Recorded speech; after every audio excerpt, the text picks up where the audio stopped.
Village food with Rupsana. আমি সেই রূপসানা আবারও হাজির হলাম প্রত্যেক দিনের মতন দারুণ স্বাদের গোবিন্দভোগ চাল দিয়ে রাবড়ি রেসিপি নিয়ে। আসসালামু আলাইকুম সুপ্রিয় দর্শক বন্ধুরা, আজকের আমি 1 কাপ গোবিন্দভোগের চাল দিয়ে গোবিন্দভোগের চাল দিয়ে রাবড়ি বানাবো। প্রথম থেকে শেষ পর্যন্ত দেখার জন্য অনুরোধ রইল। আর এই গোবিন্দভোগ চালটা আগে প্রায় আমি ভিজিয়ে রেখেছিলাম 2 ঘন্টার মতন।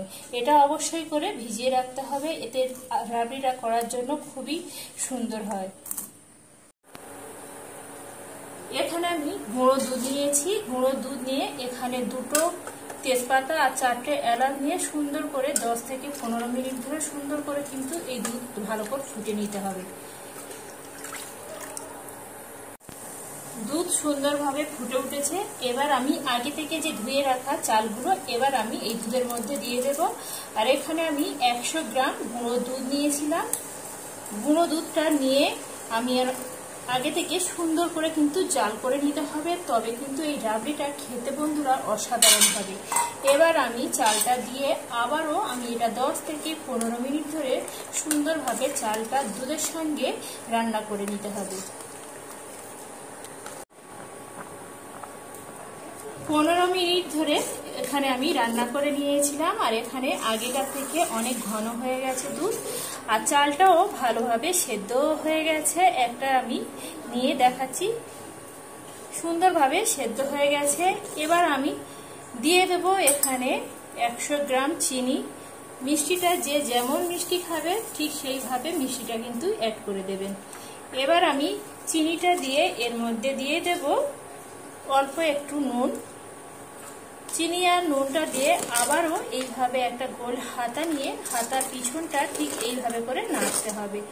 এতে করে যে চালগুলো সেদ্ধ হয়েছে এখানে সুন্দরভাবে একদম ঘেঁটে যাবে। আর এটা এইভাবে একটু পাতলা করতে হবে, বেশি ঘন করলে এটা চলবে না। রাবড়ি একদম পাতলা মতন হয় আর খেতে বন্ধুরা অত্যন্ত সুস্বাদু হয়। একবার হলেও বন্ধুরা আমার মতন করে এই গোবিন্দভোগ চাল দিয়ে রাবড়িটা বানিয়ে দেখতে পারেন। খেতে বন্ধুরা একদম অসাধারণ হয় আর একদম বেশি কোনো উপকরণ লাগে না, শুধু দুধ ভালো করে ফুটিয়ে নিতে হবে, সঙ্গে 2 থেকে 4টে এলাচ 2টো তেজপাতা দিয়ে সুন্দর করে ফুটিয়ে নিতে হবে। এলাচ আর তেজপাতাটা অবশ্যই করে দিতে হবে, এর একটা সুন্দর ফ্লেভার বের হয়। আর এখানে রাবড়িটাও খুবই সুন্দর খেতে হয়। চিনি আর লবণটা দিয়ে আরও আমি এইভাবে 5 থেকে 6 মিনিট ধরে এইভাবে রান্না করে নিয়েছি। আর দেখতে পাচ্ছেন বন্ধুরা এর থেকে আর বেশি কিন্তু ঘন করা যাবে না, এটা যত ঠান্ডা হবে একটু ঘন হয়ে যাবে। রাবড়ি যেহেতু এইরকম পাতলা মতন হয় আর খেতে বন্ধুরা অত্যন্ত সুস্বাদু হয়। এটা ঠান্ডা করে আপনারা যদি ফ্রিজে রেখে খাও আরও তো সুন্দর লাগবে।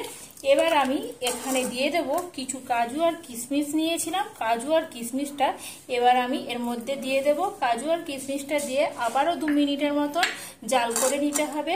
তবে আঁচটা এই সময় একদম হাই হিট করবে না, একদম আঁচটা একদম আস্তে করে রাখতে হবে, নইলে এই রাবড়িটা তলা থেকে পুড়ে যাবে আর রাবড়ির স্বাদ তো পাবেন না। কাজু আর কিশমিশটা দিয়ে আবারও আমি এইভাবে গোল হাতা নিয়ে আবারও আমি এইভাবে নাড়তে চাড়তে থাকবো।